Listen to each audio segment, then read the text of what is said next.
प्रभु श्री राम जो अपने आप में भगवान विष्णु का अवतार थे और वे स्वयं सर्वशक्तिमान थे, फिर भी उन्होंने कई सारे काम हनुमान जी को सौंपे और जब इंद्रजीत के वध की बारी आई तो वह कार्य के लिए उन्होंने अपने भाई लक्ष्मण को आगे किया। ऐसा क्यों? और मॉडर्न मैनेजमेंट में ऐसे कौन से सिद्धांत आजकल पढ़ाए जाते हैं जिनका वर्णन पहले से ही हजारों साल पहले ही रामायण में किया गया है, जिसे अब मॉडर्न मैनेजमेंट में रिसर्च करके समझा जा रहा है। तो रामायण हमें ऐसी और कौन सी बातें सिखाती है जो हमारे व्यक्तित्व, हमारी लीडरशिप और हमारे बिजनेस मैनेजमेंट के लिए बहुत उपयोगी है, यह जानने के लिए इस वीडियो को आखिर तक देखें। और यदि आपने मेरा चैनल सब्सक्राइब नहीं किया है तो उसे अवश्य सब्सक्राइब करें।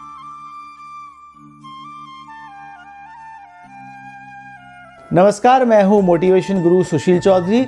मैं एक मोटिवेशनल स्पीकर हूं, लाइफ कोच हूं, ट्रेनर हूं और एक राइटर हूं। और आज हम प्रेरणा प्राप्त करते हैं रामायण से, प्राचीन ग्रंथ, और जो हमारे रोम रोम में जो कहानी बसी हुई है श्री राम कथा, उसमें ऐसी कौन सी बातें कही गई है जिन पे आज भी रिसर्च होता है और दुनिया भर के छात्र, विश्वविद्यालय, शिक्षक ये देखते हैं कि रामायण से हमें ऐसा कौन सा मैसेज मिलता है जो मॉडर्न मैनेजमेंट में बहुत उपयोगी है। और उसमें सबसे पहले मैं बात करता हूँ सिचुएशनल लीडरशिप की। सिचुएशनल लीडरशिप के बारे में आजकल बहुत ज़्यादा कहा जाता है। रामायण में ये चीज़ बहुत अच्छे से, क्योंकि भगवान श्री राम एक बहुत अच्छे एंटरप्रेन्योर की तरह या एक बहुत अच्छे लीडर की तरह बिहेव करते थे, और जब लंका तक छलांग लगानी थी उन्होंने हनुमान जी को आगे किया, क्योंकि वो जानते थे कि हनुमान जी की कैपेसिटी क्या है, वो कहाँ तक पहुँच सकते हैं। और हनुमान जी को मोटिवेट करने के लिए बाकायदा उन्होंने एक व्यक्ति को डिप्यूट किया हुआ था जो थे जाम्बवत, जिन्होंने हनुमान जी को उनकी शक्ति का एहसास कराया। प्रभु श्री राम के छोटे भाई लक्ष्मण जो स्वयं शेषनाग के इनकारनेशन यानी के अवतार थे, और प्रभु श्री राम को पता था कि जब वे इंद्रजीत के सामने लड़ेंगे तो इंद्रजीत की शक्तियां क्षीण हो जाएगी।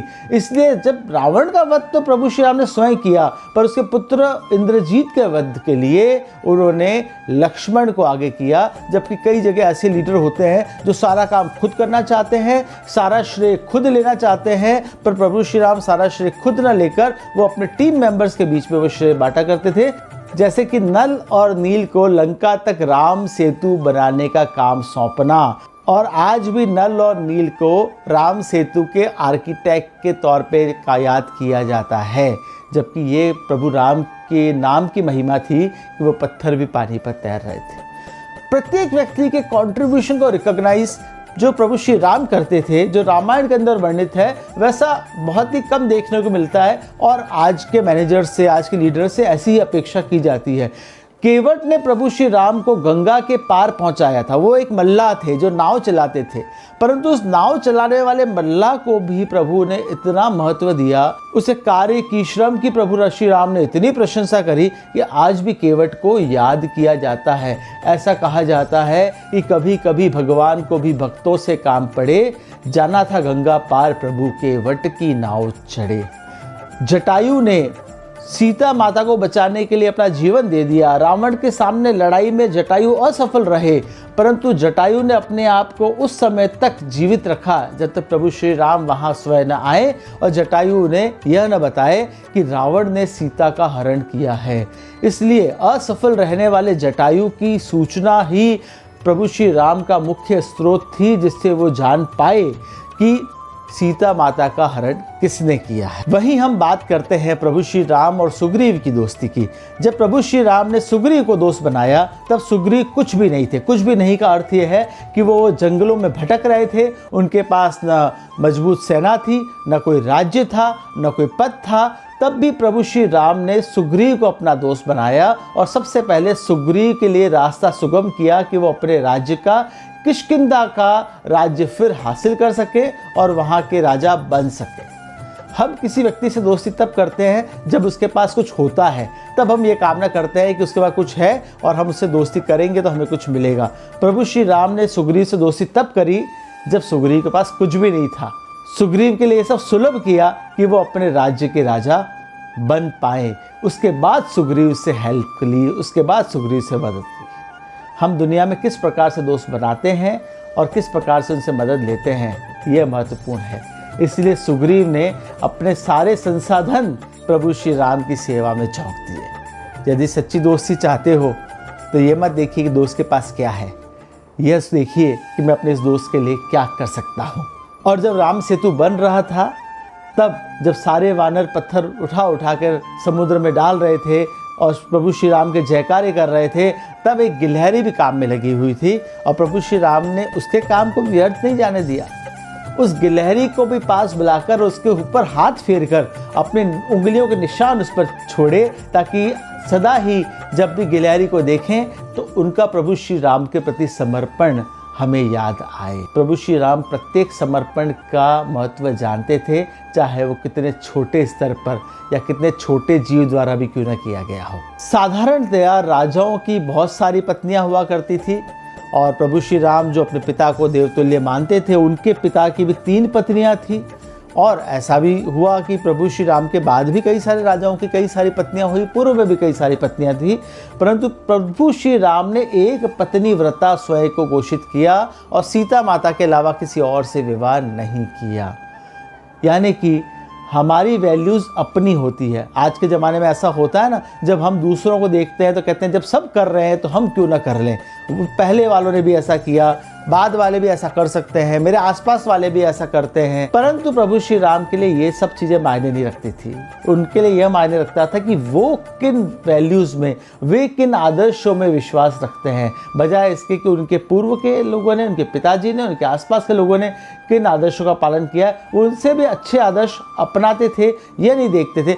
जबकि आजकल ऐसा होता है कि हम ये देखते हैं कि आसपास वाले कितना नीचे गिर रहे हैं तो हम भी और कितना नीचे गिर सकते हैं। रास्ता बनाते हैं, अपने लिए गली बनाते हैं, फिर जय श्री राम करते हैं। सोचिए, जब हम जय सिया राम या जय श्री राम कहते हैं तो हमारे ऊपर कितनी बड़ी नैतिक जिम्मेदारी आती है। इसलिए जब प्रभु मानव के रूप में धरती पे आते हैं तो उन्हें भी वही सब भुगतना पड़ता है जो मनुष्य को भुगतना होता है। इसीलिए जब प्रभु ने कृष्ण के रूप में अवतार लिया, एक बहेलिए के बाण से घायल होकर प्रभु जब प्राण छोड़ने वाले थे, तब उस बहेलिए ने आकर कृष्ण को देखा और वो बिलख बिलख के रोने लगा। बोले कि मेरे हाथों से प्रभु आपकी हत्या हो रही है, ये पाप तो मेरा कैसे धुलेगा। तब कृष्ण भगवान ने मुस्कुराकर उस बहेलिए को आश्वस्त किया कि तुम इस पाप के भागी नहीं होगे, क्योंकि जिस जन्म में मैं राम था उस जन्म में तुम बाली थे और मैंने तुम्हें इसी प्रकार से छुपकर मारा था, और उसका दंड या यूं कहें कि उसका हिसाब किताब अभी बाकी है। जब मैंने मानव रूप में जन्म लेकर कोई अपराध किया है तो उसी अपराध का दंड तो मुझे पुनः मानव रूप में जन्म लेकर मिलना ही है। और तुम विचलित ना हो, क्योंकि तुम बाली थे, तुमने जो सहा वो अब मुझे सहना पड़ रहा है। जब मैं यहाँ आराम कर रहा था और मैं अनुमान भी नहीं लगा सकता था कि किसी और से बाण आ सकता है, ऐसे में तुम्हारा बाण जो है वो मुझे लगा और मैं अपने प्राण इसी वजह से त्याग रहा हूँ। प्रभु श्री राम हमारे रोम रोम में बसे हैं और उनके आदर्श हमारे लिए सदा ही अनुकरणीय है।